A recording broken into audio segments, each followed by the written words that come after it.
नया income tax bill 2025 जो हाल ही में संसद से पारित हुआ है। यह बिल पुराने 1961 के आयकर कानून को बदलकर टैक्स प्रणाली को और भी आसान, पारदर्शी और आधुनिक बनाने वाला है। आइए विस्तार से जानते हैं इस बिल के बारे में। सबसे पहले बात करते हैं कि यह नया इनकम टैक्स बिल कब और कैसे लागू होगा। यह बिल अभी संसद से पारित हुआ है और अब इसे राष्ट्रपति की मंजूरी मिलनी बाकी है। इसके बाद यह बिल 1 अप्रैल 2026 से लागू होगा। इसका मतलब है कि आप अगले वित्तीय वर्ष से इस नए टैक्स सिस्टम के तहत टैक्स भरेंगे। अब जानते हैं इस बिल की खास बातें। टैक्स वर्ष की नई परिभाषा। पहले हम आकलन वर्ष और पूर्ववर्ती वर्ष की जटिलताओं से जूझते थे, लेकिन इस नए बिल में टैक्स वर्ष की एक ही अवधारणा लाई गई है। इससे टैक्स भरना और समझना दोनों आसान होगा। टैक्स स्लैब में बड़ा बदलाव।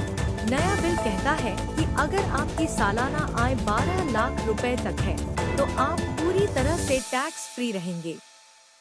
साथ ही 12.75 लाख रुपए तक की आय पर भी टैक्स नहीं लगेगा। इसके बाद की आय पर नए स्लैब के अनुसार टैक्स लगेगा, जो कम टैक्स दर और ज्यादा छूट देने वाला है। पेंशन पर कर की छूट।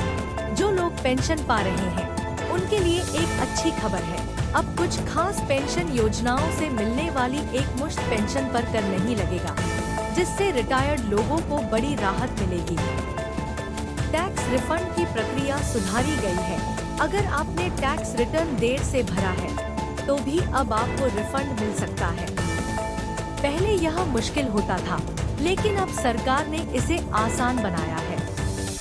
डिजिटल असेसमेंट और फास्ट ट्रैक फैसले। टैक्स विभाग को अब डिजिटल तरीकों से टैक्स असेसमेंट करने के ज्यादा अधिकार मिलेंगे। इसका मतलब है कि टैक्स जांच अब तेजी से और फेसलेस तरीके से होगी। विवाद और मुकदमों में कमी। अनावश्यक नियमों को हटाकर सरकार ने टैक्स विवादों को कम करने का प्रयास किया है। इससे आम टैक्स पेयर्स को फायदा होगा। इनकम टैक्स बिल 2025 हमारे लिए कई तरह से फायदेमंद साबित होगा।